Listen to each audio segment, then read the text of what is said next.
walking in the house in my road, gotta make her put it on. She don't like wearing clothes, just left Concord, North Carolina. I was licking on booty in a whole lot of vagina. Eat a boozer with some ice cream, she'll remember you. Ice Cube, make it chip, shiver like the winter do.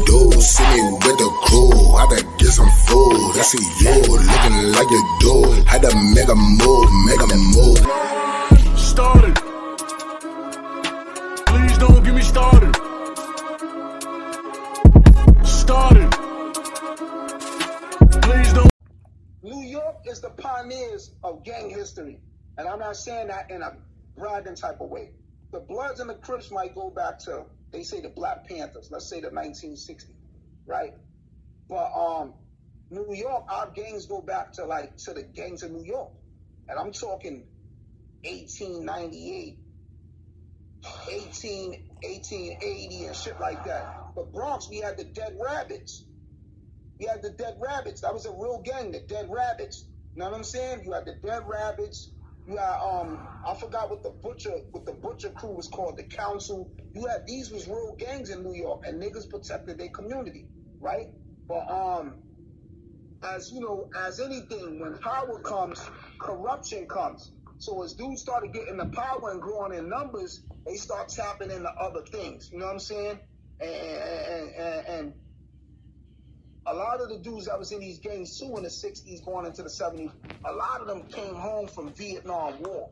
Okay. A lot of them was young brothers that served in Vietnam also. So a lot of them had war skills, and they knew how to make zip guns. A zip gun is when you make a gun out of antenna pipes. Uh-huh. Like, you know the antenna that's for your TV? Yeah. Niggas will grab the antennas, and you can make a zip gun with the antennas, and it'll take like 22 bullets. Because, you know, 22 bullets is the smallest. 22, 32s, and 25 bullets, they like little pellets. You can fucking swallow them shits. They got multivitamins bigger than those shits. You know what I'm saying? But they would make zip guns and stuff like that. So anyway, when the 80s came, freebase was out in 1977, 78, because Richard Pryor was freebasing. Freebasing was premature crack. Mm-hmm. It was premature crack. It was coke or something else. Once 83 came and crack hit the streets, all them niggas that was in gangs turned dope heads. A lot of them got wiped out, and some of them evolved. Nathan! Yeah, a lot of them evolved, and some of them, pardon me for yelling, a lot of them evolved, and some of them got hooked on drugs. A lot of them got caught up in crack, because on 160th between Melrose Ave and Cortland, you had a gang called the Dukes of Iron. It was a motorcycle gang on 160th between Cortland and Melrose, and they was affiliated with the Chingalings and the Hells Angels, but the Hells Angels stopped fucking with them because they had a lot of black members. You know what I'm saying? They was letting black dudes join. So, long story short,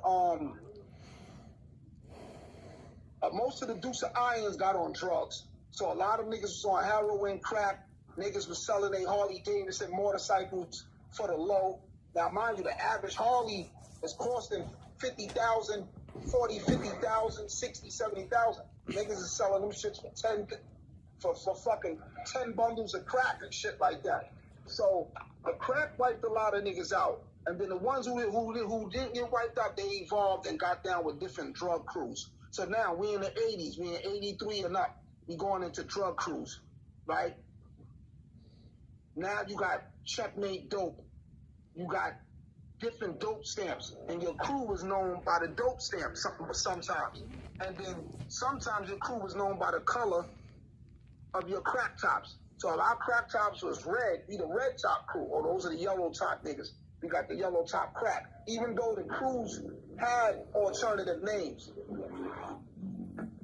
Even though crews had a real name, but sometimes they would just call them by the name of their drug. Like they always say, Boy George crew is the Obsession crew, because they had the Obsession dope.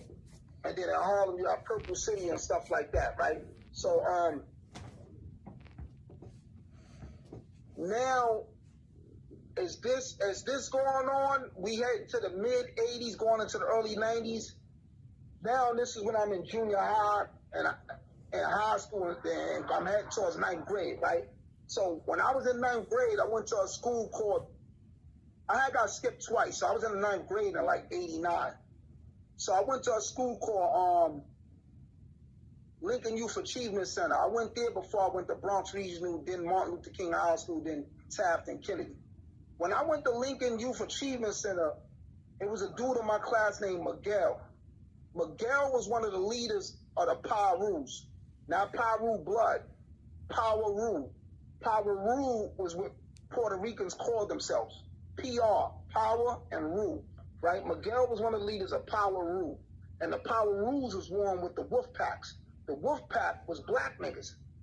The Wolf Pack from the Bronx is not the same as the Wolf Pack Crips in Harlem on 110th by Schomburg Towers that was around in the early 90s. Please don't get them confused, those who's listening to this audio.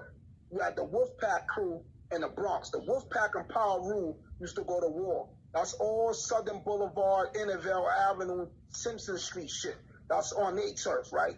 Then when you by 3rd Avenue, 156 in St. Anne's, by BC Houses, you had a crew called BDP. Not KRS-One BDP. It was a street gang called BDP, and that shit meant Boricuas don't play. And them niggas will fuck you up if you go through 156 in St. Anne's and they didn't fuck with you and if they didn't know you. They just called BDP. Boricuas don't play. Yellow just blocking in the house in my road, gotta make her put it on. She don't like wearing clothes, just left Concord, North Carolina. I was licking on booty in a whole lot of vagina. Eat a boozer with some ice cream, she'll remember you. Ice Cube make it chip, shiver like the winter do. City with the crew, had to get some food. I see you looking like you do. Had to make a move, make a move.